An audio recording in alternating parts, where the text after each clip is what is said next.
Hi hello नमस्कार दर्शक बंधु मु अम्लान मो चैनल अम्लान फैक्ट स्टोरी को आपण को स्वागत जनाऊँगी। दर्शक बंधु आज आपण नहीं आसी एक सुंदर कहानीटी।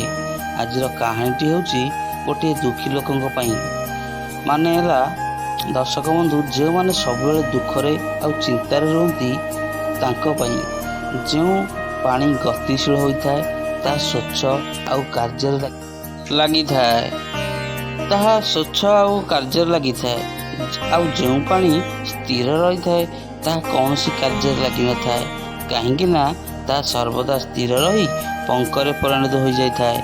आम जीवन रास्ता मध्य सही परि सांग माने आज कहानीटी होउची जड़े गरीब दुखी आउ भगवान बुद्धंकर कहानी। आपण माने एही कहानीटी आरंभ शेष जाए शुणु आउ निश्चिंत आपन को शांति मिलियो।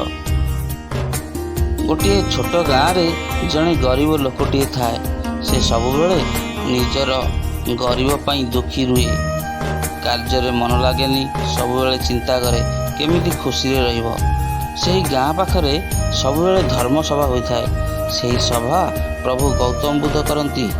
भगवान बुद्धंक पाखकू बहुत भक्त निजर दुख नहीं जाइथांती आउ धर्मसभा फेरला बेले समस्त हसी हसी फेरी था।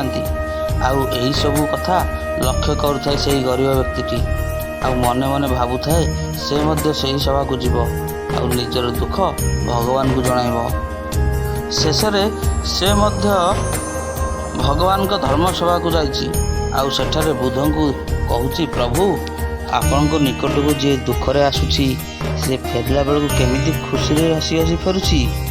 भगवान बुद्ध लोकटर कथा शुणी मुरुकी मुरुकी हसुंती आ भगवान हस देखी दुखी लोकटी मन दुखरे कहूँ आपण मो दुख देखी हसुंती ना। भगवान कहले तुम्हें भी सो इच्छा दान कर देखिब तुम्हें भी दिने खुशी रे रहिब। गरीब लोकटी कहूँ मो पाखरे कौन बा अछि जे मु दान करिवि। भगवान कहउछन्ती तुम पाखरे किछि नाही पदे मधुर कथा तो अच्छी आउ तुम पाखरे तुम हाथ तो अच्छी जहा द्वारा अन्य को साहाय्य करी मधुर कथा पदे कही खुशी दान करि परिबो। आउ एही पदक कथारे गरीब लोकटी बुझीगला। दर्शक बंधु आपण माने मध्य बुझी पारुथिबे आम पाखरे किछि भी नथिले मधुर कथा पदे कही एवं अन्य को साहाय्य कले आमको मध्य साहाय्य मिलिବ निश्चय आउ आम दुख दूर हो। छोटिया कहानी आमको बहुत किसी शिक्षा को मिली सांग माने।